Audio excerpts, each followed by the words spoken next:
Petrol விலை லிட்டருக்கு ₹3.14 உயர்த்தப்பட்டுள்ளதாக மத்திய அரசு அறிவித்துள்ளது.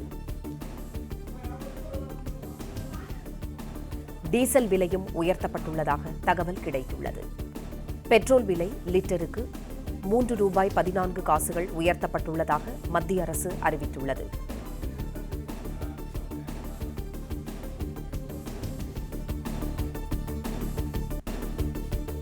பெட்ரோல் விலையும் டீசல் விலையும் உயர்த்தப்பட்டுள்ளதாக மத்திய அரசு அறிவித்துள்ளது.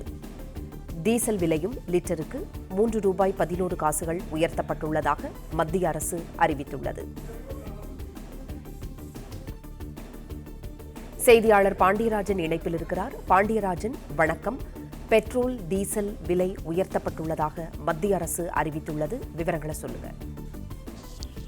பெட்ரோல் டீசல் விலை உயர்த்தப்பட்டிருப்பதாக மத்திய அரசு அறிவிப்பு ஒன்றை வெளியிட்டிருக்கிறது. பெட்ரோல் விலை லிட்டருக்கு ₹3.14 உயர்ந்திருக்கிறது. டீசல் விலை லிட்டருக்கு ₹3.17 உயர்ந்திருப்பதாக மத்திய அரசு ஒரு தகவலை கொடுத்திருக்கிறது. ஏற்கனவே கடந்த சில நாட்களுக்கு முன்பு பிரதமர் நரேந்திர மோடி அவர்கள் பல்வேறு அறிவுரைகளை வழங்கியிருந்தார். நாட்டு மக்கள் எரிபொருள் சிக்கனம் செய்ய வேண்டும், அப்போதுதான் எரிபொருள் பற்றாக்குறையை நீக்க முடியும், மேலும் எரிபொருளுடைய விலை உயர்வையும் கட்டுப்படுத்த முடியும் என்கின்ற வகையிலே நாட்டு மக்களுக்கு ஒரு அறிவுறுத்தலை வழங்கியிருந்தார். மேலும் வளைகுடா நாடுகளில் ஏற்பட்டிருக்கக்கூடிய அந்த போர் பதட்டம் மற்றும் போர் சூழல் காரணமாக கச்சா எண்ணெயினுடைய விலை சர்வதேச அளவில் உயர்ந்திருக்கிறது. அதன் காரணமாக எரிபொருள் தட்டுப்பாடு நிலவுவதற்கான வாய்ப்புகள் இருக்கிறது என்கின்ற வகையிலே பிரதமர் நரேந்திர மோடி அவர்கள் நாட்டு மக்களுக்கும் பல்வேறு தொழில் நிறுவனங்கள் மாநில அரசுகளுக்குமான ஒரு அறிவுரையை வழங்கியிருந்தார்.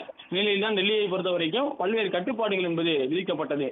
குறிப்பாக பொதுமக்கள் பொது போக்குவரத்துகளை பயன்படுத்த வேண்டும், தனிநபர் வாகன பயன்பாட்டை குறைக்க வேண்டும் உள்ளிட்ட பல்வேறு அறிவுரைகளையும் பிரதமர் நரேந்திர மோடி அவர்கள் அறிவுரையாக வழங்கியிருந்தார். இந்நிலையில் மத்திய அரசு அறிவிப்பு ஒன்றை வெளியிட்டிருக்கிறது. பெட்ரோல் விலை லிட்டருக்கு ₹3.14 உயர்ந்திருப்பதாகவும் டீசல் விலை ஒரு லிட்டருக்கு ₹3.11 உயர்ந்திருப்பதாகவும் ஒரு அறிவிப்பு வெளியிட்டிருக்கிறது. சிக்கனம் செய்ய வேண்டும், அப்போதுதான் எரிபொருள் பற்றாக்குறையை நீக்க முடியும், மேலும் எரிபொருளுடைய விலை உயர்வையும் கட்டுப்படுத்த முடியும் என்கின்ற வகையிலே நாட்டு மக்களுக்கு ஒரு அறிவுறுத்தலை வழங்கியிருந்தார். மேலும் வளைகுடா நாடுகளில் ஏற்பட்டிருக்கக்கூடிய அந்த போர் பதட்டம் மற்றும் போர் சூழல் காரணமாக கச்சா எண்ணெயினுடைய விலை சர்வதேச அளவில் உயர்ந்திருக்கிறது.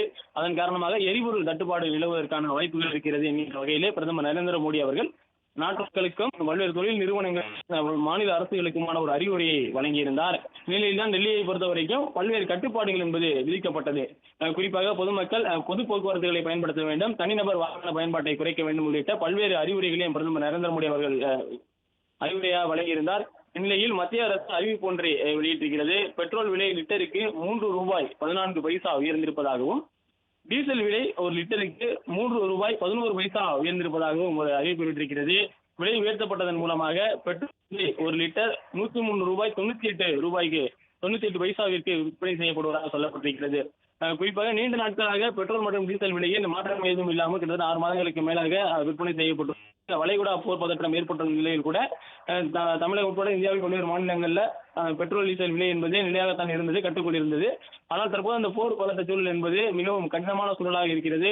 சர்வதேச அளவில் கச்சா எண்ணெயினுடைய விலை அதிகரித்திருக்கிறது. இதன் காரணமாக தற்போது மத்திய அரசு பெட்ரோல் டீசல் விலை உயர்ந்திருப்பதாக ஒரு அறிவிப்பை வெளியிட்டிருக்கிறார்கள்.